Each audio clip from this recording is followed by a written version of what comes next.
Let us pray. Father, we thank you for tonight. Thank you for the privilege of heaven to hear again from the throne of grace.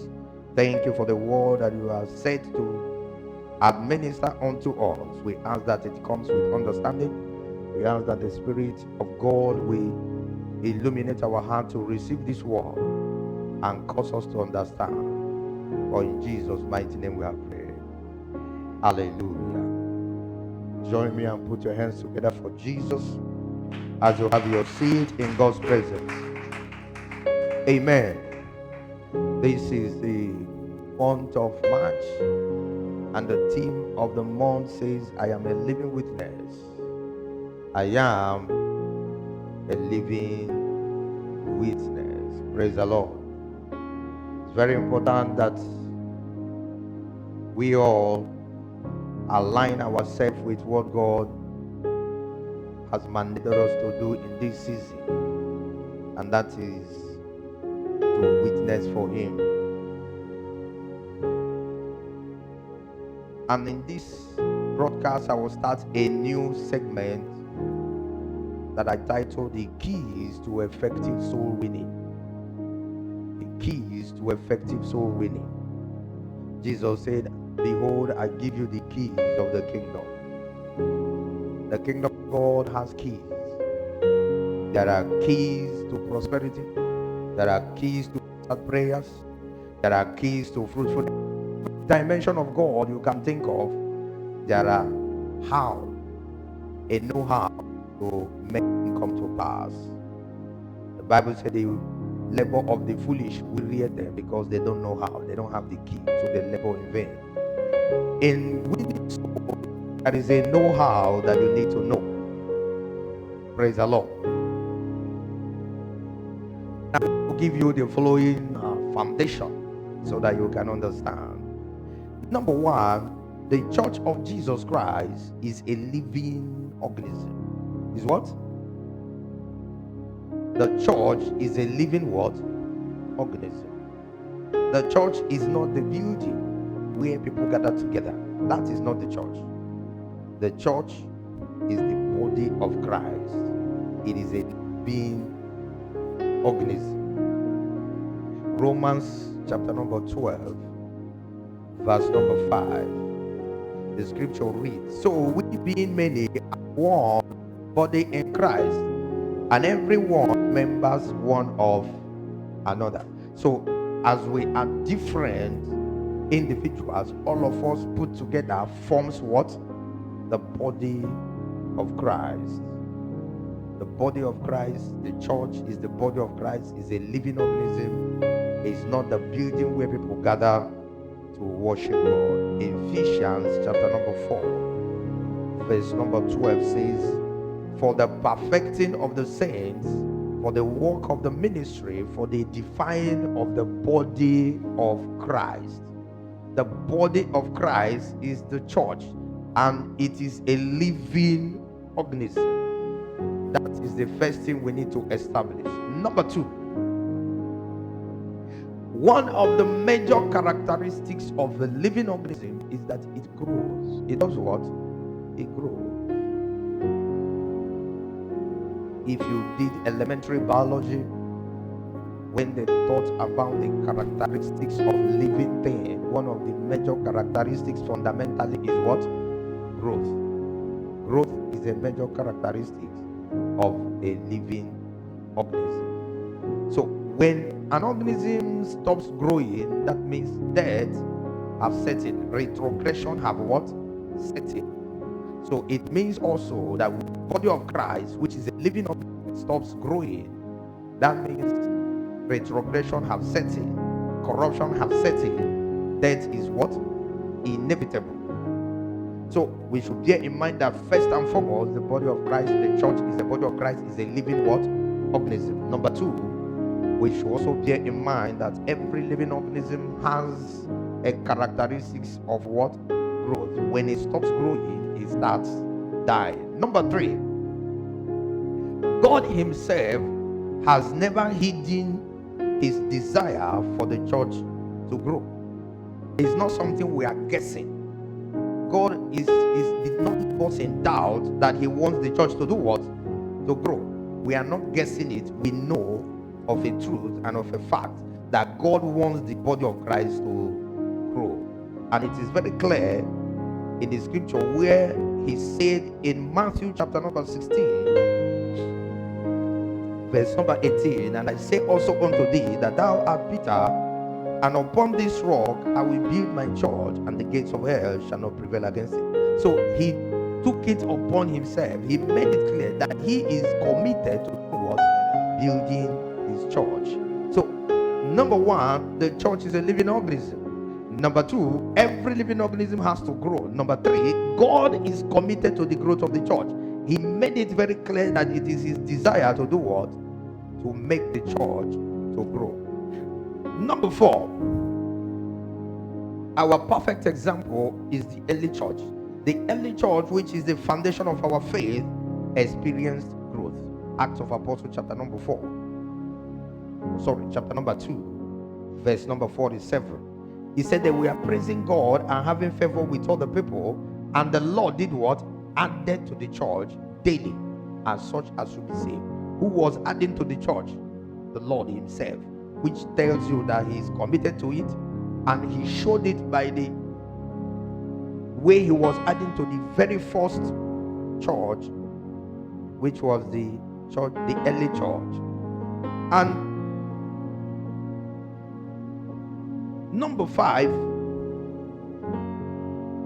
church growth is also a prophetic agenda. God has spoken ahead of time concerning it.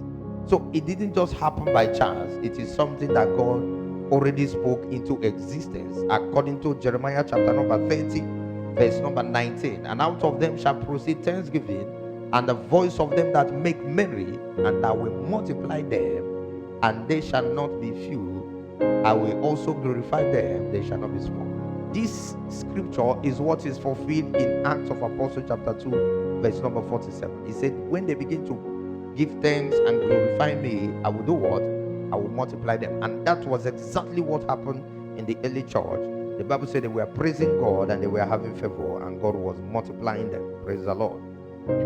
Number 6,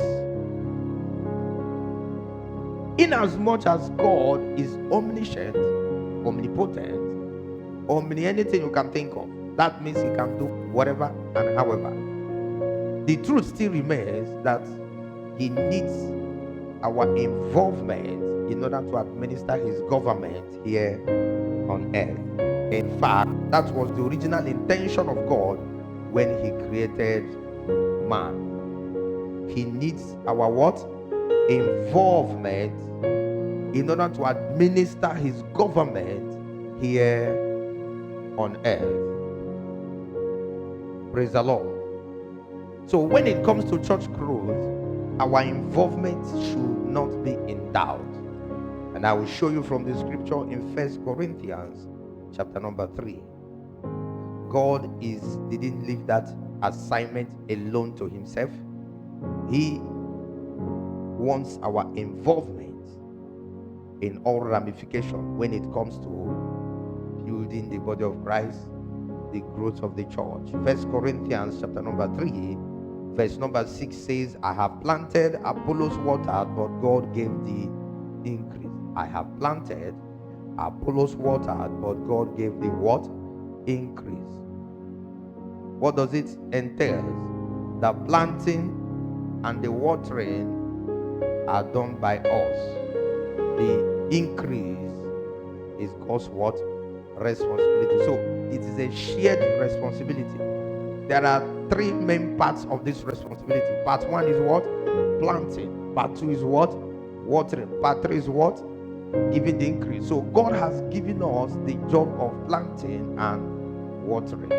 He said, just plant and water, leave the increase to me. I will give the what? The increase. Praise the Lord. So in order to summarize all these things that I've said, you cannot fold your hands and say that is God's church. Let him do what he wants, anyhow he wants it. You know, our involvement is very, very important. God have made it clear that we must be what? Involved. We cannot fold our hands and ask the church to be growing. It doesn't work that way. It doesn't work that way. In Acts of Apostles, they showed us how it is done. Even when they were facing serious persecution, they were busy preaching the gospel. They didn't say, oh God, just grow your church. No, they were busy preaching. In fact, the people wanted to stop them from preaching the gospel. They said to them face to face, we cannot but speak these things which you have heard and these things which you have seen. He said, is it better for us to fear you or to fear God? They were ready to die in order to preach that gospel. In fact, the majority of them were killed because they were preaching the gospel. In Acts of Apostles chapter number 8 verse number 5, the Bible said that Philip went to Samaria and preached, and the whole city repented. The entire city gave their life to Christ because one man preached. So it is our responsibility to preach, and then it is God's responsibility to bring what? The increase. When Jesus was to leave, the last mandate he gave was go ye into what? All the world. He didn't leave us in doubt as our assignment, our paramount assignment is to go into the world, do what? And preach the gospel, healing the sick and delivering your praise. And he said, I'm going to be with you always to make sure that that assignment is completed. Praise the Lord. Now, in Acts of Apostles chapter number 1, number 8, which is our anchor scripture for the month, it said, you shall receive what? Power when the Holy Ghost shall come upon you, and you shall be my what? Witness. So the reason why God gave you the Holy Spirit is not just for you to speak in tongues.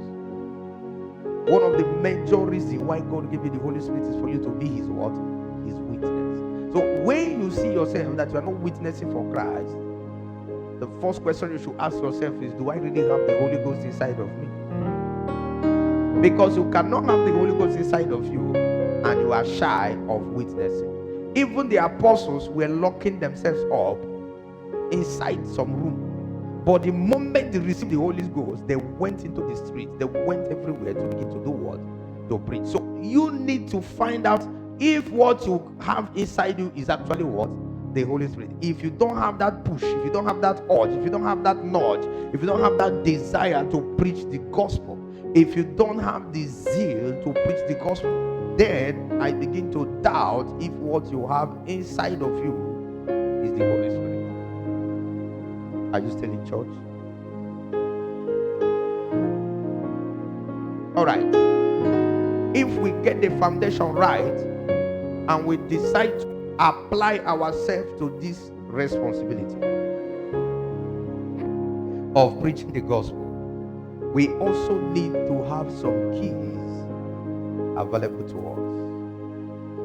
We need to apply ourselves to the rudiments of what works to avoid what does not work.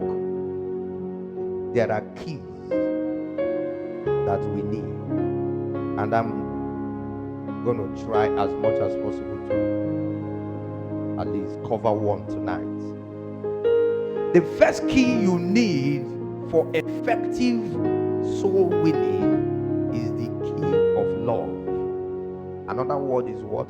Compassion. The key of what? Love. Another word for it is what? Compassion. In the book of John chapter number 3 verse number 16, the Bible says, God so loved the world that he gave his only begotten son. The salvation of the earth is motivated by love. The salvation of mankind was motivated by what? By love. It will continue by love. The only platform on which you can effectively administer the gospel is the platform of what? Love. The moment you remove the love from evangelism, it will become a mechanical what? Assignment, and it will ultimately never yield any result. God works through love. God works through what? Love.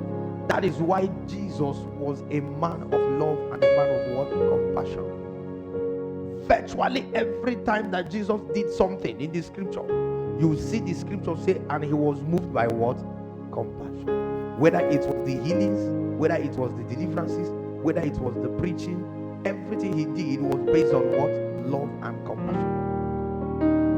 If you must win souls, hear me, you must establish one thing: love.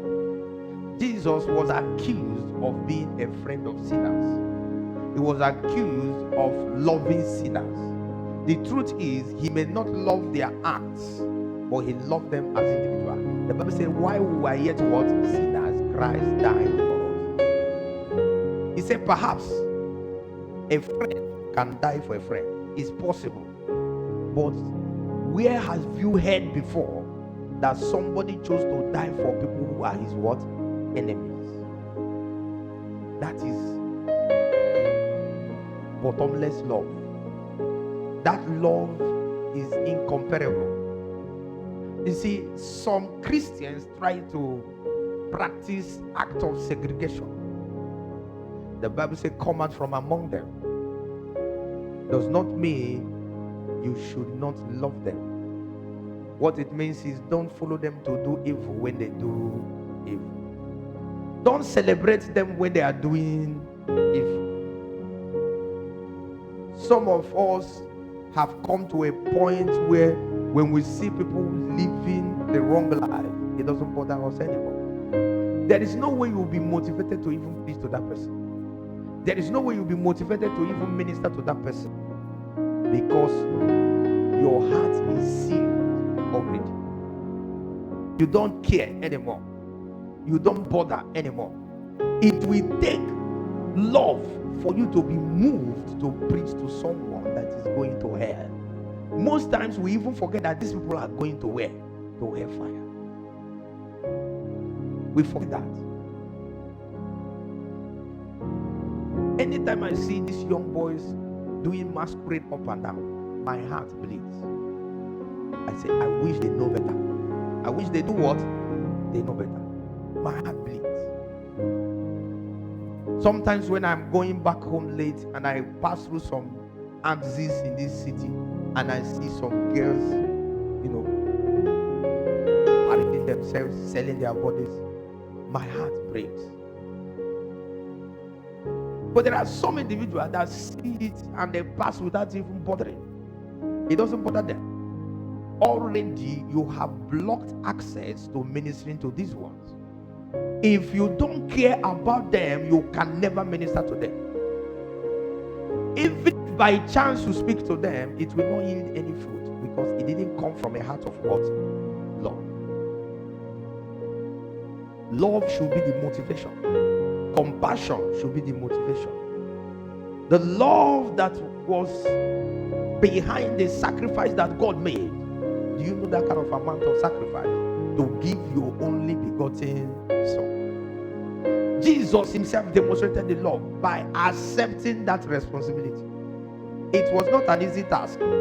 If you think it's an easy task, place your hand on a slab and use knife and cut it. Then you will know whether it is easy for you to be nailed to a tree with hammer, your hands and your legs, and you still have the compassion to say, Father, forgive them, for they do not know what they do. That is unfathomable love. You can't even describe it. Father, forgive them. The same people that were killing you because they do not know what they are doing. That is love undescribable. The first thing you need to know is that the people you are attempting to save, some of them don't even want you to save them. Am I communicating? Some of them don't want you to do what? To save them. To them, they are enjoying life. To them, it is their turn. You see, sometimes when I was a youth minister, I had a youth ministry in my former place of assignment. When I talk to youths, you see some of them that will come to my office and say, from what you told us now, you enjoy your own life in your own time. And allow us to also do what? Enjoy our own life. You see, the people that that you are looking at, they are going straight to hell. You are trying to do what? To bring them out of that peril.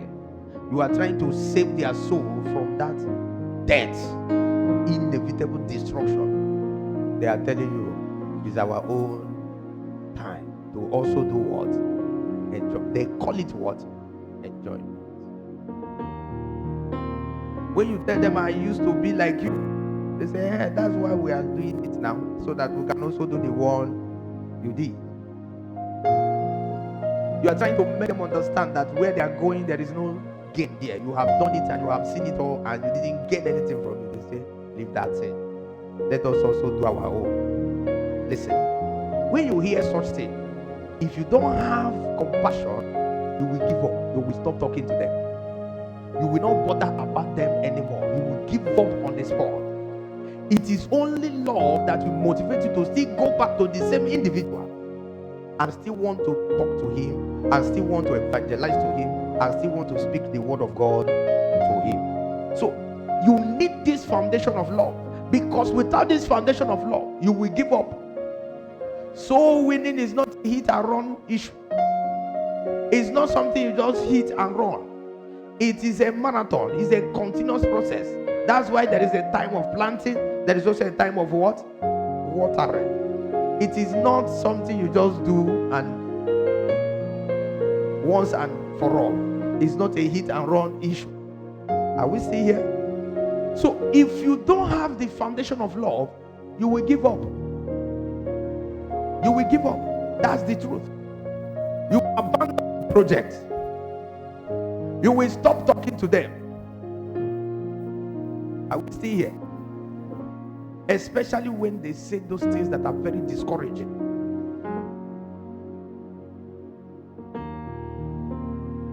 It takes a man that cares the way God cares to win souls.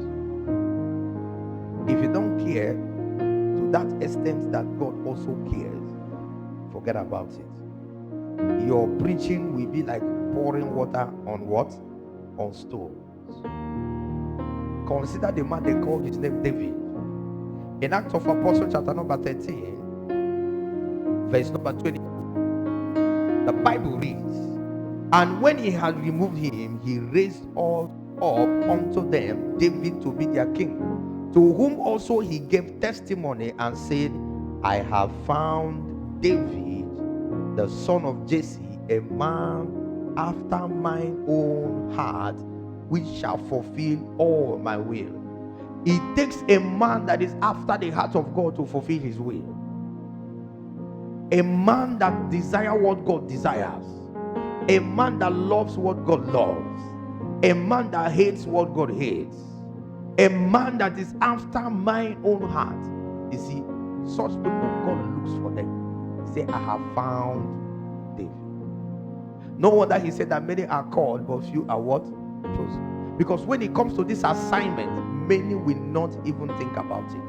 Many will even start and they will give up. Many will not even make any attempt. Because what? The love is not there. The compassion is not there. Even when they start and they talk and the person resists them, they go back. They go backwards. Praise the Lord. They will take a step backwards because they were resisted. I want you to know, secondly, that soul winning takes patience and persistence. If you are not motivated by love, you will never exercise what? Patience. If you have seen a teacher, watch the way they deal with other people's children and watch the way they deal with their own children. You discover that in a school, you have a teacher that has his or her own child in the same school. The child of that teacher may not be the smartest of all. Am I communicating? But when his parents or her parents are trying to teach him, they are patient with him. They are what? Patient with him because they love him. But when the teacher enters the class, because these are now children of other men and women, children of other parents, they are not patient with them. you can't love someone and not be what? Patient with them. So some of this, especially when it's our relatives, even our husbands, our sons, our wives, our daughters, if you are not patient with them, you will give up on them very, very soon. So you need to love them. Love is what guarantees that you will have what? Patience for them. It is not a hit and run. I repeat, it's not a hit and run. It's not, I have told you and I'm not going to tell you again. No, it is not. We need to come to that point where we recognize that what we are dealing with is a spiritual what? Battle. The Bible said that the children of this world, what is making them to behave the way they are behaving is the spirit of what? Disobedience. There is a spirit behind those attitudes. There is a spirit behind those acts. There is a spirit behind those deviant behaviors. So if you don't love them, you will never have patience for them. Maybe it's your staff in the office, your colleague in the office. You have told the person over and over and over again. In fact, sometimes the person will have some issues. The person will not come to you. They will call you pastor. They will call you what? Pastor. Because they know you are a child of God. They will not say, pastor, pray for me. The other day I went to a party and I had an issue. You say, you and party again. You went to party. I've told you, stop going to all those clubs. Stop doing that. Stop doing this. You say, pray for me. Something happened that day. In fact, I'm still trying to recover from it. Now, if you begin to judge them, if you begin to blame them at that particular point in time, the person may not come back to you and the person may be lost forever. But if you show them love and care, have patience with them. The only way you can have patience with them is that you show them what? Love. Is coming from the foundation of what? Love. You are not doing something mechanical. You are not doing it because, okay, pastor said go and preach. Okay, so I'm looking around, who do I preach to? You just see somebody, okay, let me preach to this person so I fulfill what? All righteousness. So that when they say, did you preach this week? You raise your hand that I preached. You must have what? Compassion. There must be love attached to it. If there is no love, it can never yield any dividend. A man of love is undeterred by situations and what? Circumstances. What you start, you can never finish if you don't have what? Love. It's just like marriage. I used to tell people, I said, when you start your marriage relationship, that time you are claiming you love the person. Check it very well. It may not even be what? Love. Am I communicating? It may not be love. You may just be living in fantasy. Maybe you are carried away by the person's beauty, or carried away by the fact that the person is providing you comfort. You are living in what? In fantasy. When you really know whether you love that person is when you live together. When you do what? When you live together, the character of the person begins to manifest. The good, the bad, and the what? The ugly. All of them begin to come out. That is when you really know whether you love the person. All those things you are talking about before are ephemeral. They take you out, they buy you this, they buy you that. Your head is swelling. And you say, I love you. Wait first. When you get married and you're living together, so you see the person in the morning, you see the person in the afternoon, you see the person in the night, you see the ugly side of the person. That is when you will know whether you actually love the person. That girl that is shaking your head, you say, I love her, I can die for her. Wait till you marry, so you see her without makeup, you see her with her hair scattered, you see her behave abnormal, you see her talk abnormal, then you will know whether you actually love or not. So it's not enough to start. What makes it possible for you to start and continue is what? Love. Compassion. Compassion. Romans chapter number 8 from verse number 35. Who shall separate us from the love of Christ? Shall tribulation or distress or persecution or famine or nakedness or peril or sword? Can you see all these things? These things cannot separate you from what? From love. As it is written, for thy sake we are killed all day long. We are killed all day long because of these people. They spit on you. They call you names. They call you Juma. Am I communicating? They call you what? Juma. They call you old school. Still, tomorrow you will still go and do what? And preach to them. You see, they are killing you all day, but you are still ready to love them. We are accounted as sheep for the slaughter. He said, nay, in all these things we are more than what? Conquerors. For I am persuaded that neither death nor life, nor angels, nor principalities, nor powers, nor things present, nor things to come, nor height, nor depth, nor any other creature shall do what? Be able to separate us from the love of God which is in Christ Jesus our Lord. All these things you will experience them when you begin to preach the gospel. You know, one of the things we enjoy in this country, even though we think we are being persecuted, is that Christianity is a very religion in this country. You've not seen persecution. When you see persecution, you will know. Go to China, you see what they are doing to Christians. Go to Russia, you see what they are doing to Christians. There are places they can't find Bible in your hand.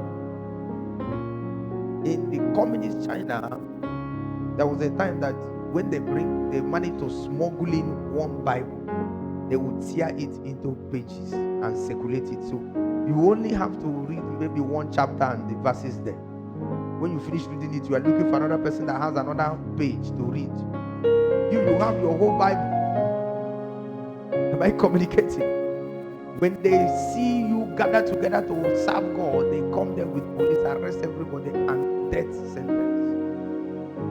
Yet, they didn't allow those things to do what? To stop them.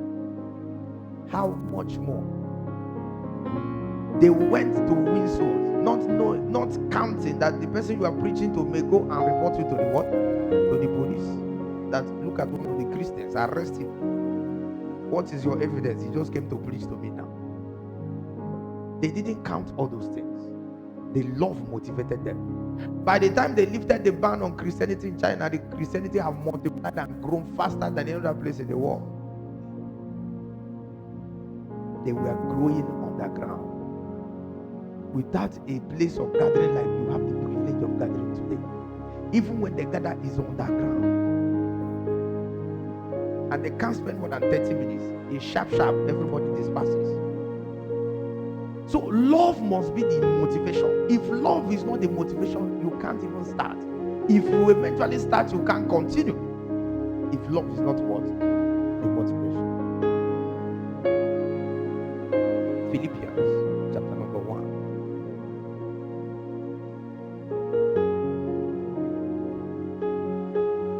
Philippians chapter number 1. I'll read verse number 19. He said, for I know that this shall turn to my salvation through your prayer and the supply of the Spirit of Jesus Christ, according to my earnest expectation and my hope, that in nothing I shall be what? Ashamed, but that with all boldness, as always, so now also Christ shall be magnified in my body, whether it be what? By life or by death. That is a man that is compassionate about soul. For to me, to live is what? Christ. To die is what? Gain. But if I live in the flesh, this is the fruit of my labor. Yet, what shall I choose? I want not. I don't care whether I live or die for the sake of this gospel. For people to be what? To be saved. You remember Moses? Moses spoke to God. He said, if it is possible for me to be destroyed, so that all these ones will be saved. Can you imagine that kind of human being? Do you know Paul prayed the same prayer? He said he desired that he himself will be accursed, so that the Jewish nation shall be what? That is a heart of what? Love. You can't even spare your time to preach to somebody. Somebody is ready to give his life. Somebody is ready to die for the sake of this gospel, for the gospel to be preached. Let me close on this note. The first thing I said concerning love, I said the people you are trying to save, they don't care. If you don't care enough, you will abandon them. So love has to be born. Love have to motivate you. Number 2, I said you need patience and persistence. If not, you will fizzle out. Situation and circumstances will deter you. The reactions of the people will deter you. Their actions and inactions will deter you. Their attitudes will deter you. All the perils involved in preaching to them will also do what? Deter you. But when your foundation is love, when you are motivated by love, these things can never stop you. Even death is too small to stop you. Then finally, number 3, when you are a man motivated by love, you naturally command signs and wonders. Naturally. When you are motivated by what? Love. When you are motivated by compassion. Jesus wanted to pray for blind men in Matthew chapter number 20. The Bible said in verse number 24, Matthew 20 verse number 24, and when the 10 verse number 34. So Jesus had compassion on them and touched their eyes, and immediately their eyes received what? Sight. He had what? Compassion on them. The first thing that made that miracle to come to pass is what? The compassion. He had compassion on them. And when he had that compassion on them and touched them, something happened. If you look at the story of the Good Samaritan in Luke chapter number 10, in verse 33, he said that the Good Samaritan had what? Compassion. His actions were motivated by what? Compassion. His actions were not motivated by gain. He didn't want fame. There are some people today, you see them on social media. They want to give somebody 2,000 naira, they video it. They want to give somebody 5,000 naira, they video it. What is your motivation? Is it love or fame? Is it so that you can just post something on social media? You want to help somebody, you video it and post it on internet. What is really the motivation? The Good Samaritan was motivated by what? By love. Even though the person he was helping is naturally an enemy, he still chose to help the person out of what? Compassion. You cannot have compassion and not command what? The supernatural. The prodigal son in Luke chapter number 15, verse number 20. The Bible said that the father had what? Compassion on him. Luke chapter number 15, verse number 20. And he arose and came to his father. But when he was yet a great way off, his father saw him and had what? Compassion, and ran and fell on his neck and kissed him. That is love motivated reconciliation. He didn't even say, where is the money you went and squandered? You will not enter my house until you bring that money. That would be a typical African man. Oh, you came back. Where is the money? Or you stay outside the gate. If you bring the money, you enter. That's a typical what? African parent. But this man went outside the gate to meet the son and fell upon his neck and kissed him. He said he was moved with what? Compassion. Those people that are out there perishing, if you don't have compassion on them, you can never win them to Christ. It is not possible. In Luke chapter number 7, let me read this scripture also. A widow, the only son, died. They were about going to bury that child. Look at what happened in verse number 13. And when the Lord saw her, he had compassion on her and said unto her, weep not.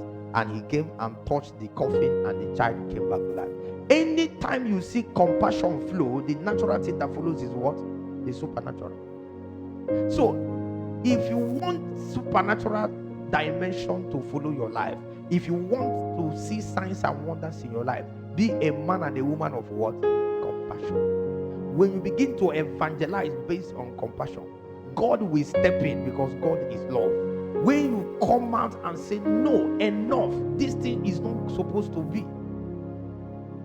I've shared this story with you sometime. I was posted to a station and I entered my Oga's house And I looked around and I said, where are the children? Let me greet them. And he said, we are still believing God. Something rose up inside of me. And I took it upon myself and said, no, not where I am here. And I don't think I prayed that prayer 3 months. The woman took it. Because it was born out of what? Compassion. It was born out of what? Compassion. One day, one of my ogas, my former church, they took me to a ceremony. I was in the West. There were 2 senior pastors and we were 2 assistant pastors. Me and my oga, the other pastor and his associate pastor. 4 of us went for that ceremony. And when we got there, normally what happens in every gathering, they will first do the church own, then will enter the other side. If area, for instance, you see that the whole area will start with what? Opening prayer, sermon, church, kiniko. The moment that dead body is lowered inside the grave and they cover it, they switch over to the other side. How many of you noticed that? That was exactly what happened. Now, when we have finished our own, we were supposed to leave. But because the people are respected, they are well-to-do, they prevailed on the pastors to wait. My body was itching me because I'm not supposed to be there, and I know. But since I'm under authority, I have to do what? I have to wait.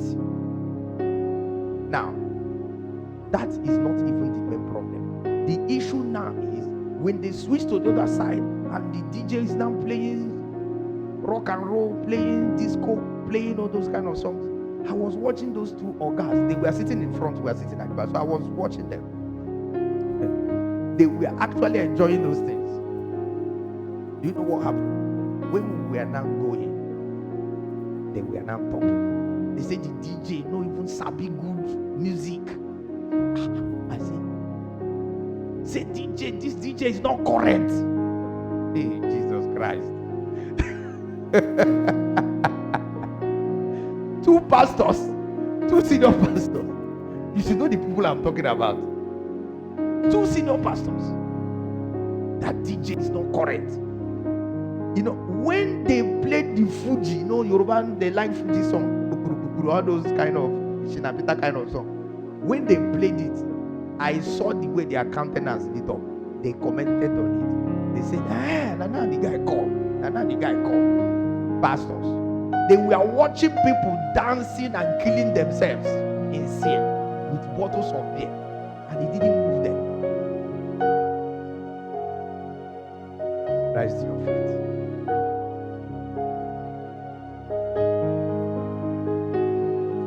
You need a heart of what?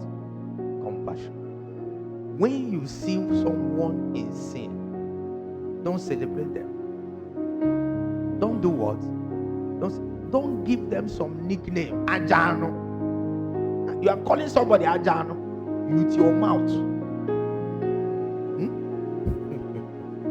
You are calling him what? Ajano with your mouth as a child of God. You are not even perturbed that Ajano will take him to where? To hellfire. Let us carry the heart of Christ. I have found David, a man after my own heart, who will do all my way. You can't do the will of God if you don't have compassion. You can't preach the gospel if you don't have compassion. You can't convert one soul if you don't have what? Compassion. If everything you are talking to the person about is condemning the person, criticizing the person, no compassion, no empathy, the thing will enter inside one ear and disappear from the other ear. May God help us to show compassion to the lost souls. May God help us to plant this love inside of our hearts. In the mighty name of Jesus Christ. The Bible said that the Spirit of God is who sheds the love of God abroad in our heart. Romans chapter 5 verse number 5. I want us to pray just one prayer. Say, Holy Spirit of the living God, shed the love of God abroad in my heart afresh. Let there be a new wave of the love of God in my heart. pray that prayer, ask the Holy Spirit to help you to love, to have compassion on those souls that are going to hell, to have compassion on those souls that are perishing, to have compassion on those souls that are on their way to destruction, to have compassion. Let the love of God overwhelm our hearts. Let the love of God overwhelm our hearts. Let us have compassion for them. Let us exercise patience even when they are mocking us, even when they are deriding us, even when they are making a fool of us, that we may have compassion on them, that we may still speak like Jesus. Forgive them, for they do not know what they are doing. Father, let it be our portion today, in Jesus' name. And out of the heart of the Lord, appeal to you, if you are hearing me and you are not born again, please, time is running out. Give your life to Jesus. He's waiting for you. If you have made that decision already, I want to pray with you. Wherever you are watching me all over the world, say this simple prayer. Lord Jesus, I come to you today with this understanding that I am lost in sin. I've been destined for destruction. But today, I heard your word that you love me. I surrender to that love, to that sacrifice you made for me, to the blood you shed for me, and the cross of Calvary. Today, I receive you into my life as my Lord, as my Savior. Give me the gift of the Holy Spirit, that I may serve you all the days of my life. Thank you for accepting me into the beloved. Thank you, Holy Spirit, for entering into my life. In Jesus' name, amen. Please share these messages. Let it be your own way of evangelizing to other people. Be compassionate enough to share it. You don't know who this message will save. You don't know who this message will touch. Please share this message. As you do that, God will. This message is brought to you by Pastor Dominion of Everlasting Foundation Christian Center Worldwide. Visit www.efccw.com for more information.